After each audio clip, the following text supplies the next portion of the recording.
Right, good evening. We are learning Maseches Chagigah, Daf Yomi, and we're starting on the second line of Yud Ches Amud Aleph. Yesterday, we learned a couple of shitas as to how we know that Shavuos, which is really only one day, Midoraisa, has 7 days of tashlumin as it relates to bringing the requisite korbanos. So we saw a couple of shitas yesterday. We're going to see a third one today, and we're going to question it and reject it. So the Gemara says on the second line, Reish Lakish Amar v'chag hakotzir, it's the holiday of harvesting. Eizehu chag she'ata chogeg v'kotzer bo. What holiday is it where there is Chagigah and there's Ktsira? Have Omer ze atzeres. It must be that we're talking about the harvesting season, which is Shavuos. Says the Gemara, Eimas, when exactly would this Ktsira take place, the actual harvesting? Ilema b'Yom Tov. If you want to say that it's actually Yom Tov, that's impossible. Ktsira b'Yom Tov mishari. Who in their right mind would ever allow for Ktsira to take place on Yom Tov? That's Mamish and Isser Doraisa. It doesn't make a difference. All the shitas, even if you want to say that it's not Shabbos and it's only Yom Tov and Maseches Ochel Nefesh, but Maseches Ochel Nefesh is only Milisha ve'elech under the best of circumstances. It's certainly not by Ktsira, by the earlier phases of harvesting. Elalav, it must therefore be the Tashlumin, and that's how that's how Reish Lakish, tries to show his feeling that really we have tashlumin by Shavuos. Says the Gemara, Amar Rav Yochanan, Elameata. If the type of limud that you just showed is correct, then how would we learn the following? Chag ha'asif, we have the holiday of gathering in. Eizehu chag sheyesh bo asifa. What is a holiday that also has with it asifa, that has gathering in? Haveomer ze chag ha'sukkos. That's a holiday when we bring things in from the field. Eimas, but when would the gathering take place? Ilema b'Yom Tov. If you're actually talking about Yom Tov, so it says the Gemara 10 lines down on Yud Ches Amud Aleph, Malacha b'Yom Tov mishari. What is the malacha for gathering things on Shabbos and Yom Tov? Who knows? What is the malacha for gathering things? It's the malacha of imor or omer with an ayin.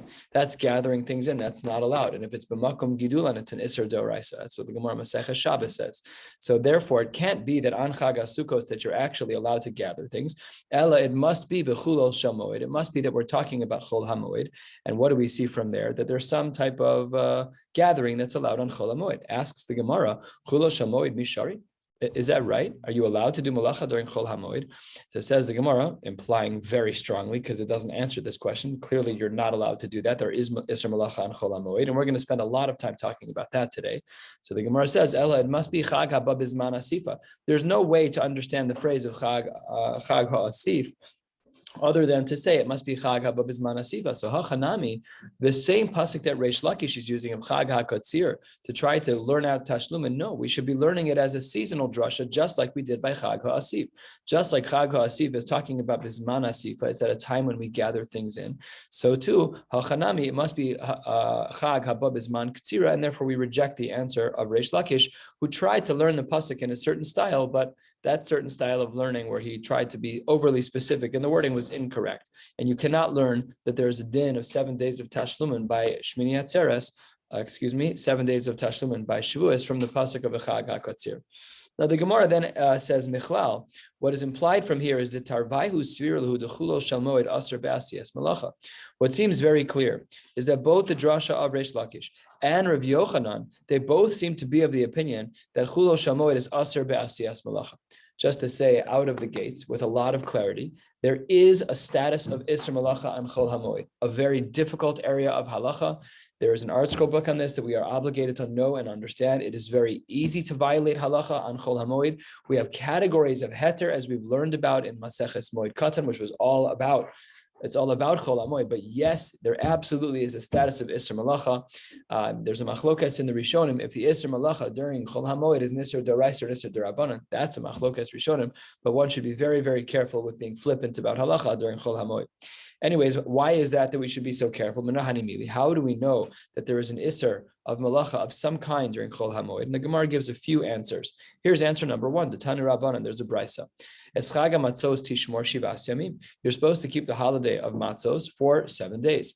Limed al chulo shel moed she'aser b'asiyas malacha divi Rav Yoshia. He says that we see from here, it's all 7 days. Look at the language. It means that all of the days are somewhat similar in that they have an Isser Malacha. Rav Yonasan Amar Ein Hotzarech. I don't even need that drasha. It's a Kal V'chomer. Uma Rishon V'Shvi She'ein Kedusha Lifnein Ule'achrein Aser B'Asiyas Malacha. Just like day 1 and day 7 are not bookended in days that are Isser Malacha, because the day before day 1 is not Usser at all. The day after day 7 is not Usser at all. Yet what do we see? The days 1 and 7 themselves are Usser B'Asiyas Malacha. Then Chulo Shel Moed Sheyesh Kedusha Lifneim Ule Achrein. They're bookended by Yontif Mamish. Day 1 is an Isser Malacha, day 7 is Isser Malacha. It must be that everything in between, Eino Din, all the days of Chol HaMoed, isn't it logical? Sheyehei Aser B'Asiyas Malacha. Says the Gemara, that's not a good argument. Why not? Because Sheishes Yemei Breishis Yochiach, Sheyesh Kedusha Lifneinu La'acharein, Mutarim B'Asiyas Malacha. We see that there is a Shabbos before and a Shabbos after the Sheishes Yemei Breishis, and we still see that there's no Isser Malacha during the week. This is a very weird question because it assumes that there was a Shabbos before there was Sunday. Right, we're talking about the Sheishes Yemei Breishis. So the Gemara, right, that doesn't make sense. The Gemara says, you have to learn from Sheishes Yemei Breishis. All the days of the week are bookended by Shabbos, and therefore we see that there's no Isser Malacha in the middle. So you can't learn from Yontif, where day 1 and day 7 is Isser Malacha. Chol Moed must be, but that's there's no person until day 6. So Hagam, but there was no Shabbos. There was no Shabbos on day 0. There's a double problem. There's a lot of problems. Whatever. This Gemara is Omer Dorsheni a little bit. I don't know what the answer is. I'm just raising a question. Then the Gemara says, well, not necessarily, because it's different because the 6 days in between the 2 Shabboses, so those 6 days in between is Ein Ban Korban Musaf. There's no Korbanos. But Tomra B'chulo Shalmoed Sheyesh Bo Korban Musaf. Maybe we should learn that really the Tzara Shabbos Shabahen of Chol HaMoed, and therefore why there should be Isser Malacha, is because there's a Korban Musaf. Says the Gemara, that's not true, because there's another type of day that has a status of Isser, that has a status of Korban Musaf with no Isser Malacha. What's that? That's this week. That's what's upon us, which is Rosh Chodesh. Rosh Chodesh Yochiach. We have a precedent in halacha where sheyesh bo korban musaf. We do have korbanos musaf. However, umuter be'asiyas malacha. But there is no isser malacha midoraisa when it comes to Rosh Chodesh. So therefore, the korban musaf is not a raya. Says the Gemara, but wait a second. Mala Rosh Chodesh she'ein karui mikra kodesh.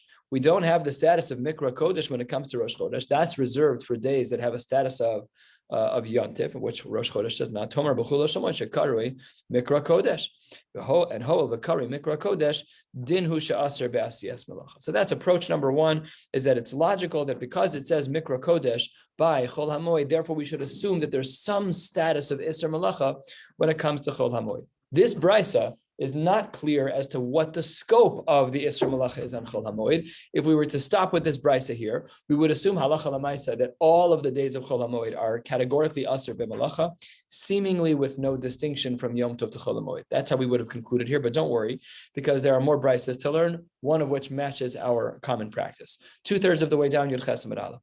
Tanya Idach. There is another brisa, and the brisa reads as follows, based on the pasuk, Kol Malecha Savoda Lo Sa'asu. What does that pasuk mean? Limeid al chulo shel moed she'aser b'asiyas malacha dibi Rabbi Yossi Aglili. Rabbi Yossi Aglili learns from the pasuk of Kol Malecha Savoda Lo Sa'asu. We don't yet have enough context there. How does that work? We'll see in a moment. Rabbi Akiva Omer Eino Tzarech Harehu Omer Eila Moadei Hashem. He says, I don't need that pasuk to teach me about the Isser Malacha during Chol HaMoed, because I have another pasuk of Eila Moadei Hashem. That says the Gemara, how does Eila Moadei Hashem prove anything? We have that all the time. But what does that pasuk mean? What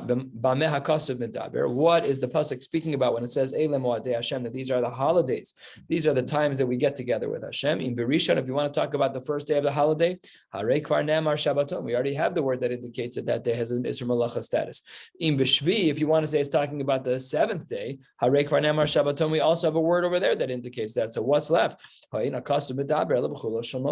therefore see that the words Eila Moadei Hashem have no other option other than to speak about Chol HaMoed. It cannot be talking about days 1 and day 7. We already know their Isser Malacha from the usage of the word Shabbaton. So therefore, when it says Eila Moadei Hashem, it must be that it's talking about Chol HaMoed. That brings us to the last of the short lines. That's the second source in the Tanaim that speaks about the Isser Malacha of Chol HaMoed. Let's learn the third one. Tanya Idach. Another brisa. 6 days you're supposed to eat matzah, and on the 7th day you're supposed to stop for Hashem. Mashvi atzor. Just like on the 7th day we have an atzor, a day of stopping, a day of Isser Malacha. And all the days have to have an Isser Malacha. And then says the Gemara, just like the seventh day where we have an Isser Malacha, the whole day has 39 malachos, minus malachas ochel nefesh, if it's a yantiv without a Shabbos. Maybe we would assume that all of the days of Chol HaMoed also have the same status. Says the Gemara, no. Talmud Lomar, uvayom hashvi'i atzeres, hashvi'i atzor b'chol malacha, ve'ein shisha yamim atzor b'chol malacha. The Shvi shall Pesach, Shvi shall anything really, shall Sukkot as well. Isser Malacha status. All the days in between, they don't have full Isser Malacha, they have partial Isser Malacha. Why was that even a question? What? Doesn't the pasuk specifically say on those days it's not malacha? So we're making a diuk. It says that on those days you have Isser Malacha. Therefore, on the previous days, which are the days of Chol HaMoed, there's no categorical Isser Malacha. But we know from other psukim that there's some kind of Isser Malacha. So we're kind of stuck in this twilight zone of how to treat Chol HaMoed. That's why we call it Chol and Moed at the same time. It's both. It's weekday and holiday. It says the Gemara, and this is a very important but complex idea. It requires a certain religious maturity to look at this, which is this pasuk was only given over to the rabbis. Lomar lach ezeh yom aser ve'ezeh yom muter, to say which days are muter and which days are aser. This is referring to establishing when Rosh Chodesh is, and then the brisa continues ezeh malacha aser ve'ezeh malacha muteres, and which malachas are muter on Chol HaMoed based on when you determined Rosh Chodesh, and which days are what malacha is allowed and what malacha is not allowed. And Lamaisa, it really is very complicated to determine what is mutter in Chol HaMoed. It's not very simple. The book that I was referencing called Chol HaMoed by Rabbi Francis and I think Rabbi Zucker, both of them? No. Both of them. Yeah. So the book that they wrote has a really good index. It goes from polishing shoes to gardening and cutting your nails and all the different. We learned about cutting nails and some of this stuff already, but very, very important to chazer every once in a while to make sure that we're holding in the halachos there. We had said in our Mishnah, umatar behesped v'tainis, that when we have to bring korbanos on the Sunday that's after a Shabbos of Shavuos, there we were concerned about the tzdukim, because the tzdukim said mimachras Shabbos that really that day is always going to be a Sunday. Shavuos will always be then, and that's how the counting will always work. So he said, therefore, it's mutter b'tainis of hesped shelo l'kaim es tibur hamur matzeres achar Shabbos. To say that Shavuos is always after Shabbos, they wanted to make sure that it was clear that even though they were bringing korbanos for atzeres, that they had to dress differently v'chule. Says the Gemara, that's not seemingly historically accurate, because v'ha'itmar, we have a story where things didn't really play out that way. And there's a change in the side of the Gemara here, that not v'ha'itmar, but v'ha'tanya. And this is a very important historical distinction, because v'ha'itmar is always a reference to Amoraim, and v'ha'tanya is always a reference to Tanoim. So sometimes the Gemara's got just confusing. Just like we've had a lot of typesetting over the years. And what we're looking at now is the Warsaw layout of the Gemara. But before that, there were other iterations. And before the printing press, it was ganz different. Everything was so different. So these are just some of the mistakes that have crept into the Gemara. And this is based on, as you see on the side here in Agos V'Tzionim, this is based on the Tosefta here, which reflects exactly what should be here. And it is, by definition, a Tosefta is Tanoim. If you're quoting a Tosefta, it can't say V'ha Itmar, because that by definition means it's an Amora, and that's not true. So therefore, V'ha Tanya. How do we know that this brisa doesn't align with what we learned? Because the Gemara says, Maiso Meis Alachsa Belud. There's a person, his name was Alachsa. He died in the city of Lud. V'nichnasu Kol Yisrael Softo, and they went on this day, on that Sunday that they were supposed to bring korbanos, but they wanted to make sure that the tzdukim didn't get their way, that they didn't think anything that they were right about their drasha about when Shavuos should fall out. But he wouldn't allow them to. It was the Yom Tevuach. It was the day of the Shechita for Shavuos, but he wouldn't allow them. So says the Gemara, Yom Tov Salka Daitach. You thought that they were going to do a hesped on Yom Tov? Says the Gemara, no. Ibi Yom Tov Mika Asuv. No one but that. We don't do burials on that day. There will be no hesped on that day for sure. It's Yom Tov Mamish. You're not allowed to do that.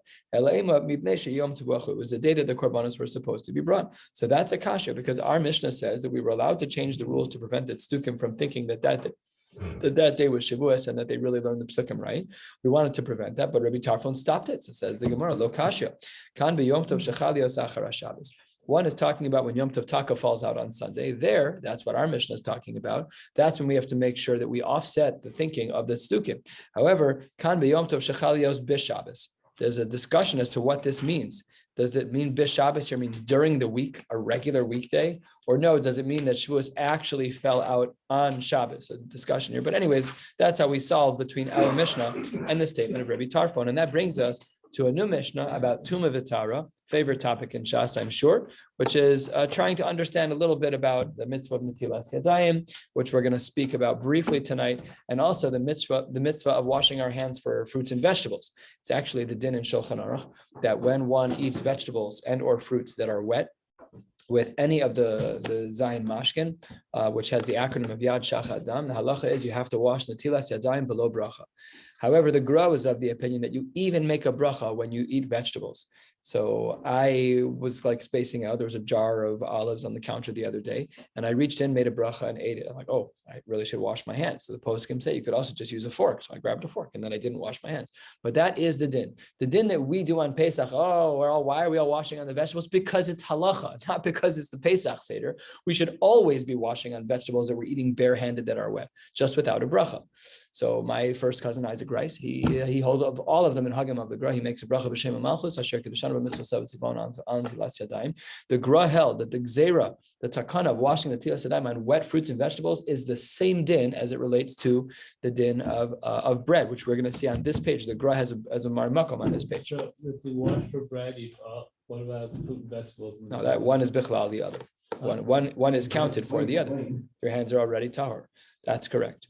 Although technically this Mishnah might, yes, that is the din. If you wash for one, it will count for the other. But if they were wearing them, If you dry them off, it's no problem. So let's say, for example, you take an apple, and I'm lazy. I don't even wash fruit when I eat it. I even try not to eat fruit, just so I don't have to worry about the halacha altogether. But if you're going to wash the fruit, you're better. Very from. If it's fried, I'll eat it. fried fruit. Fried fruit. That is a business. Fried watermelon. Why do you put the water in the smoothie? Yeah, I mean the fruit in the smoothie. that's not a fruit. It's not. You drinking it? Red fruit. I'm hungry. Sometimes, Anyways, that's the din. Is that there really is a din in Shulchan Aruch this way? He doesn't hear me. Halacha is if you so let's say you wash an apple because you want to get off the pesticides. So you wash the apple, you're touching it. L'chorah it should be tamei, right? Because our hands are shanim. We consider our hands to be tamei. So still afal pikein. The halacha is that as long as you dry it off, then you can make your border priya eats, and then you can take a bite, no problem. And the fruit of the liquid of the fruit is not considered water. That's a very important chakira because scientifically, if you put it under a microscope, it's going to be H2O with a couple of sugars in it, whatever it is. But at the end of the day, we don't consider that's called the mohel of the fruit. It's just called the juice that comes out. It's not considered to be water, and therefore you don't have to wash on that at all. So if you dry that, but if you're going to wash fruit, that really it's a forgotten halacha. We're just not makbid on it as a culture. Like we would never eat bread without washing. We would never do that. It just would feel so weird. But we should feel the same way about fruit. Meanwhile, I'm the one who ate the olive on Friday, just sitting there on the counter. But it's not right. That's not right. We should either wash into the or get a fork. Unlike bread, where even if you eat bread with a fork, we're more machmer. There you have to still wash. Okay, let's continue. What? I have two Southern parents. We ate a lot of things with a fork and knife that most other people did not do. I happen to have eaten pizza with a fork and knife for much of my life, but that was because it's just messy. That wasn't because of my parents. Right. No. That was like, no, we would call you out at the carrot. No, pick up your food, put the fork down. You hear me? That's not right. I've seen people get a nice thing. Yeah. No. We called them out at the table as kids. We called them out. You hear me? All right, let's continue. Oh, you hear me? Mishnah on the top of Yud Chesed Medvei says as follows. Nodlin liyadayim lechulin ulemaiser uletruma. One is obligated to wash their hands in the tilas yadayim to eat chulin and to eat maiser and to eat truma. Ulakodesh for food that had a higher level of sanctity, then matbilin you'd have to go to the mikvah. What is this talking about ulakodesh? So Rashi on the second line says ulakodesh matbilin aval leechol shlamim ochatas ve'asham lakohanim yesh maila. There's a higher level. Shetzarach lahatbil yadayim be'arbaim sa. Did you hear the language here? You have to tovel your hands in 40 sa of water. That's a kind of okay. That requires some research. That's what the Mishnah says. Ulakodesh matbilin ulachatas. When it comes to a chatas, what is this talking about? Rashi says 5 lines down. Liga b'mechatas ma'im hamukdashim be'efer para lahazos mehen al tmei mesim yeshmaila yisera. An even higher level of the mechatas. Under those circumstances, even if your hands im nitma yadav, then nitma gufa. Whatever happens to your hands, we assume your whole body has that status. Go to the mikveh. What if a person was tava l'chulin? You washed your hands to eat chulin, then only huchzak l'chulin. Then that only counts for eating food that's chulin, but aser l'maiser. You can't then eat the next level of food without then rewashing, even though the washing process is identical, doesn't matter, because the level of care that one would have for chulin is a lower level of care that one would have for meiser. And similarly, tava lemeiser, huchzak lemeiser. If you washed your hands for meiser, then you can only eat meiser or something lesser. But asur letruma, you still cannot eat truma because truma has a higher sensitivity than meiser. Taval letruma, if a person were to have washed their hands for truma, huchzak only letruma and anything lesser in its sanctity. But asur lekodesh, you're not allowed to eat any korbanos with that type of rechitza. Taval lekodesh, if you wash yourself for kodesh, for meat that is korban meat, huchzak only lekodesh or anything lesser. But asur lechatas, you still can't touch the for chatas. That's not allowed. That's what the Gemara says. Taval lechamor. However, if you wash your hands for something more chamor, let's say you washed for meiser and you want to eat chulin, that's mutter lekal. That's no problem. If you wash, when you have in mind to wash your hands for something that's more chamor, a higher level of tuma b'tara, then that will count for everything lower than that. No problem at all. This is the Rabbanan, the Raisa you're say. The Rabbanan. All of this, the mitzvah of netilas yadayim is the Rabbanan, always.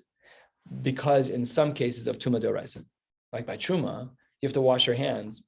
Washing your hands is not a mitzvah D'Oraisa, but you don't want to be Metame Truma. So you have to wash your hands. The washing is always Netilas Yadayim, but what you're washing for might change. Chulin is D'Rabbanan.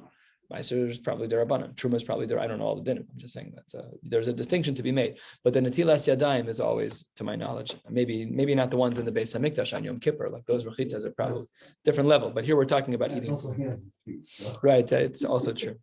All right, what about taval velo huchzak? You go jump in the mikvah or you wash your hands for one of these, but you're like kind of non-specific about it. So the halacha is ki'ilu lo taval. It's an unbelievable din. We're going to question this at the bottom of the page. It seems to be that because you didn't have any intent, we don't know how careful you're going to be.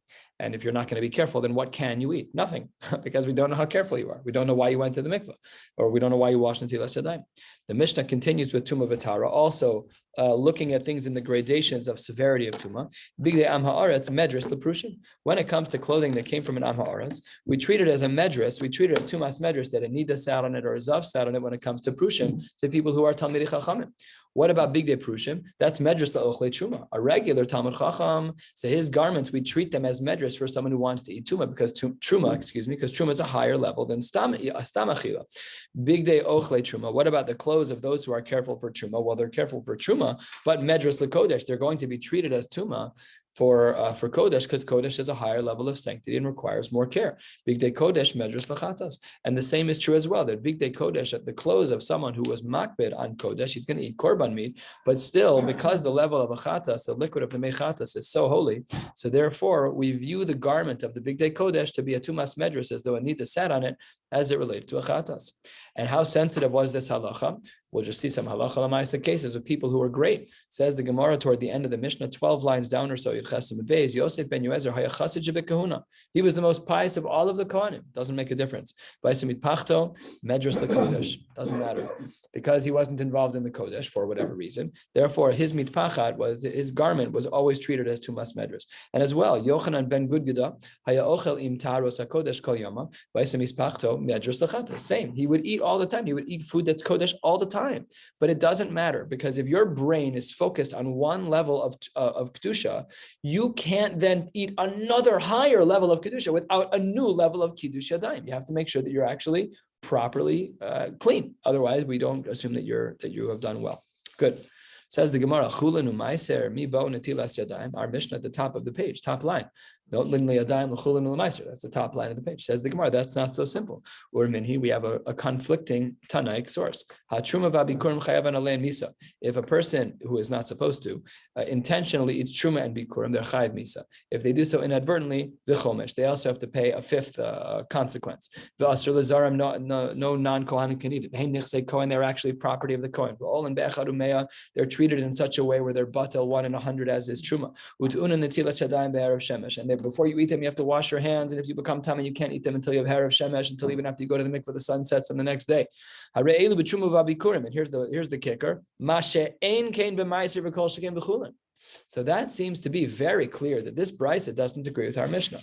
Our Mishnah on the very top line says, and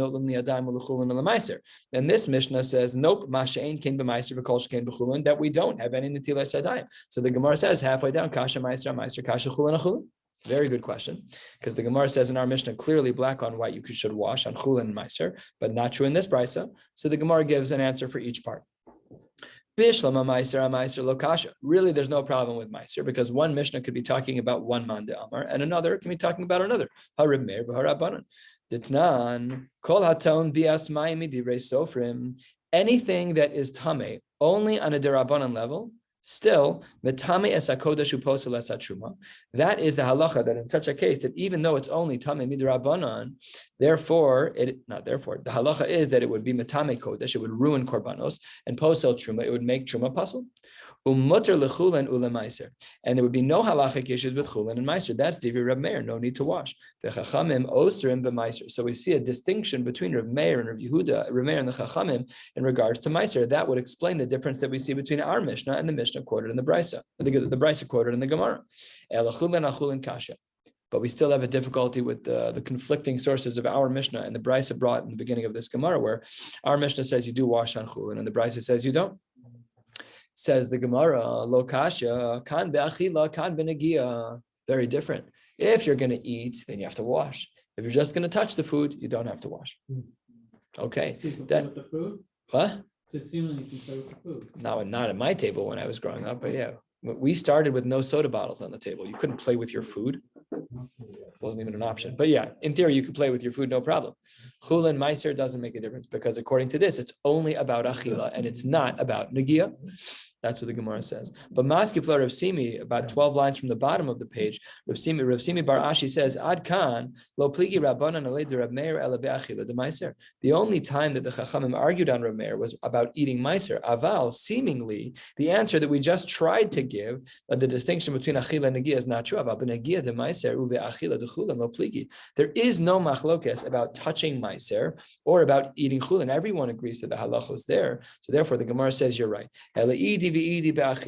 Both of them are talking about achila. Lo kasha kan be'achila de nahama, kan be'achila de pire. One is talking about bread, and when it comes to the eating of bread, one is obligated to wash their hands. Nahama is bread, and kan be'achila de pire, and one is talking about eating fruits. And this is not the way we paskin in halacha, but this is what the Gemara says. It's a shita. That anyone who's going to wash their hands, so then they are considered to be gasei aruach. They're considered to be baalei gaiva. Very interesting Gemara. But that's what the Gemara says is the distinction between them. So that therefore we do paskin that way. We do wash though. I think most people are not careful. Shulchan Aruch doesn't write this. Well, I don't think that's correct. I mean, there's a hit. Yeah, Torah Shulchan Aruch Sham Orach Chaim Kuf Nun Ches Aleph. Do we have one here?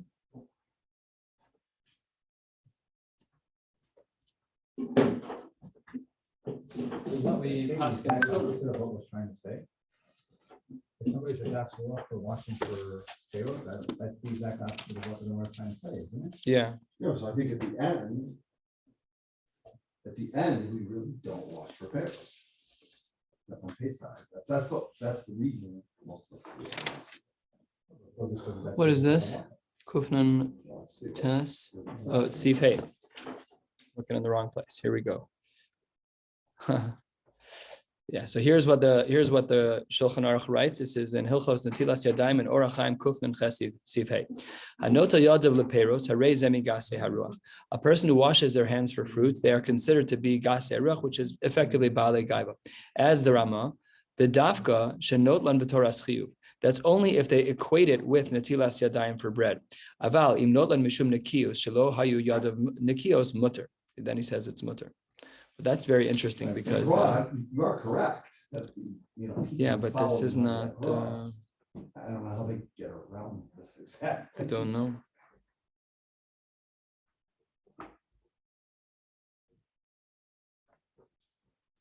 I have to look into this more. I don't know. I asked my Rebbe about this when I was in Smicha of David Miller. I said, "What's the deal with washing the Netilas Yadayim on vegetables?" He's like, "It's the din." It was a very short dialogue, but I have to now learn the sugya now because this Gemara goes in the face of that, and even the Ramah that says as long as it's not b'toras chiyuv. But what does that mean? Does that mean that it's not? It's a minhag as opposed to din d'rabbanan? I don't know. Got to look into it. Yerakos? I don't. Like on Pesach, it's vegetable. Right, taka is a year. But that's because of Mara. That's a din in Mara. It has to be Mara.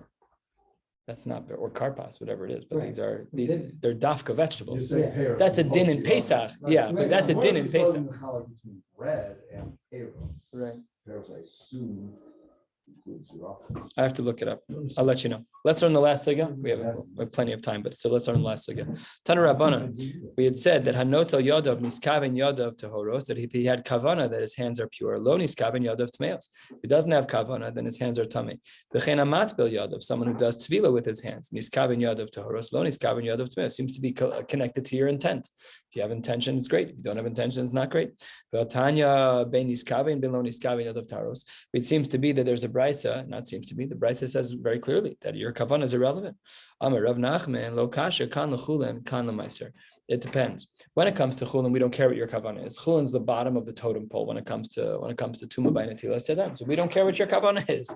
The most minimalistic form of netilas yadayim has to do with chulin. However, on the top of your Testament Aleph, and we're going to stop right here, kan l'maiser. So there, if you look at Rashi says by kavanah, because that's already another level of kedusha. So therefore, if we have to assume the worst case scenario when you wash your hands, that you had the least intent, which is chulin, and then beyond that we have meiser, and then beyond that we have truma. So that's how the Gemara distinguishes. I'll do a little bit of research into this halacha to make sure that we're clear. Wishing you all a beautiful night.